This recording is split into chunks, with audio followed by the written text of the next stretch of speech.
Jadi yang ke-9 pada malam ni katanya tuan kita Syekh Abdul Qadir Al-Mandili. Dia kata lagu mana? Dia kata bab yang ke-9 pada menyatakan ujub. Ujub bahasa Arab, takabur bahasa Arab, hubbul jah, hubbud dunia, semuanya bahasa Arab. Tapi tuan kitab musannif tu dia akan sebut apa makna ujub kepada kita pada malam ni. Bahasa Melayu kita ujub tu merasa diri hebat dan tidak nampak nikmat daripada Allah Subhanahu wa taala. Makna kita merasai diri kita saat ni ada kelebihan yang mana kita rasa takjub dengan kelebihan yang diberikan oleh Allah, sehingga kita tak nampak benda yang Allah Taala beri, duk nampak kelebihan di atas diri kita. Tu orang panggil ujub tu dia. Sebab itulah tuan kita ni comel dah. Dia sebut sebelum ni bab yang ke-8 masalah takabur.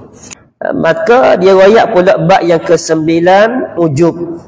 Lepas ni dia akan royak pula masalah riak. Ketiga sifat takabur, ujub, riak ni ketiga-tiga dosa besar berlaku. Tiga-tiga ni dosa besar berlaku dah. Tetapi nak boleh berlaku takabur, nak boleh jadi riak, dia mari hak ni dulu ni. Dia mari daripada ujub dulu.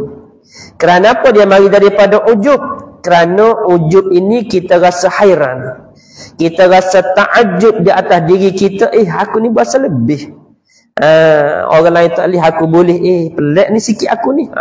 Apabila dia mari takjub di atas diri dia dengan kelebihan yang Allah Ta'ala beri, tak kena dengan cara menyebab dia jadi takabur, dia jadi sombong. Tak kena dengan cara dia nak menunjuk-nunjuk, nak tunjuk ke orang, jadi riak nah pula. Jadi di sini ni ulama kata sifat ujub ni adalah satu sifat yang sangat halus masuk dalam diri kita. Kalau kita tak kena kalau kita tak kenal penyakit ni, kenalah kita akan kena penyakit ni. Kalau kita tak belajar ciri-ciri penyakit ujub, tak kena dengan cara, kita akan kena penyakit ujub dengan tak sedar. Akhir sekali timbullah takabur, akhir sekali timbullah berasa besar diri, akhir sekali nak menunjuk-nunjuk nah pula. Tu dia. Tapi kalau hak kita mengaji pada malam ni sifat ujub kita kenal dia dan kita boleh jaga dia dengan pertolongan Allah, insya-Allah takabur pun akan selamat daripada kita, riak pun akan selamat juga daripada kita. Tapi kalau hak ni terlibat dengan kita, maka riak boleh berlaku, takabur juga boleh berlaku. Ini disebut oleh ulama.